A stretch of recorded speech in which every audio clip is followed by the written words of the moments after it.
अभी हम उपस्थित है इंडिया इंटरनेशनल सेंटर पर, जहां पर एक बहुत महत्वपूर्ण गोष्ठी हुई है यमुना को बचाने के लिए, जो कि पर्यावरण का एक महत्वपूर्ण भाग है नदियों को बचाना, और उसी के लिए यहाँ पर एक गोष्ठी हुई है। 4 जून के दिन एक बहुत बड़ी मानव श्रृंखला 1 लाख लोगों की यहाँ पर तैयारी है लोगों को इकट्ठा करने की, और श्रृंखला के माध्यम से लोगों को ये बताने के लिए कि हम यमुना को बचाएंगे ही।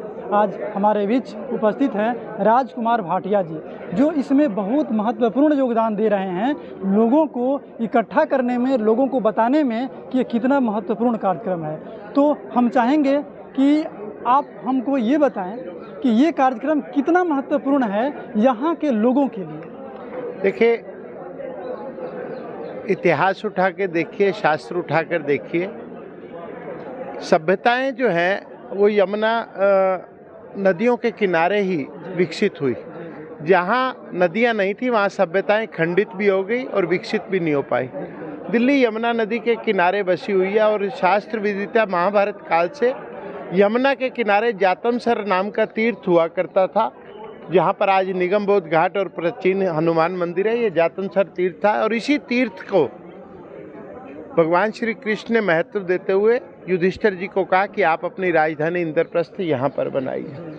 पिछले 3-4 दशकों से यमुना अपना आकार खो रही है, उसकी सांसें उखड़ रही हैं, यमुना का प्रवाह दूषित होता जा रहा है, प्रदूषित होता जा रहा है। यमुना संसद के माध्यम से हमने संकल्प लिया कि दिल्ली के लोगों के बीच में यमुना के प्रति मातृ भाव को जागृत किया जाए, और यमुना अगली पीढ़ी को जब सौंपी जाए तो इस भाव से सौंपी जाए कि इसका प्रवाह भी अविरल रहेगा, जैसी पूर्वत थी वैसी होगी, और जो जीवनदायिनी यमुना है दिल्ली के लिए, उसके लिए एक हमने स्लोगन भी दिया है कि यमुना बचेगी तो दिल्ली बचेगी।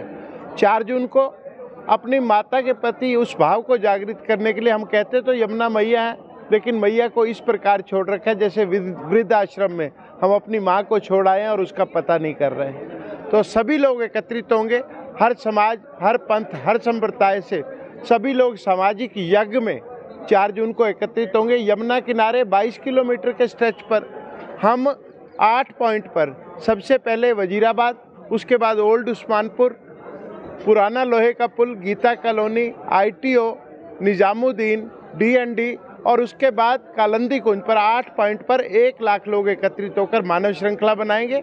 मानव श्रृंखला बनाने का एकमात्र उद्देश्य यही है कि लोग जागृत हों, लोगों के माध्यम से सरकारें जागृत हों, और जिस प्रकार की गैर संवेदनशीलता यमुना मैया के प्रति चल रही है उससे हमें बाहर निकलना होगा, दिल्ली को यमुना वाली दिल्ली बनाना होगा, यही हमारा भाव है। जी, बहुत बहुत धन्यवाद। हम एक और सवाल जानना चाहेंगे कि जो लोग आना चाहते हैं, जो भाई इस बात को सुन रहे हैं, समझ रहे हैं, उनके मन में यदि यहाँ पर आने की आकांक्षा जग रही है, उनके लिए क्या व्यवस्था की गई है और कैसे? देखिए, मैंने 8 पॉइंट आपको बताए हैं, हर 8 पॉइंट पर मार्गदर्शक चित्र लगा होगा।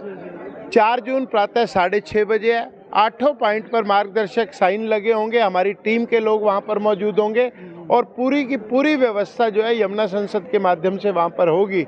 और जो लोग फिर भी आना चाहते हैं और उनके पास साधन नहीं है, तो हमारे साथ जुड़े हुए लोगों से संपर्क कर सकते हैं।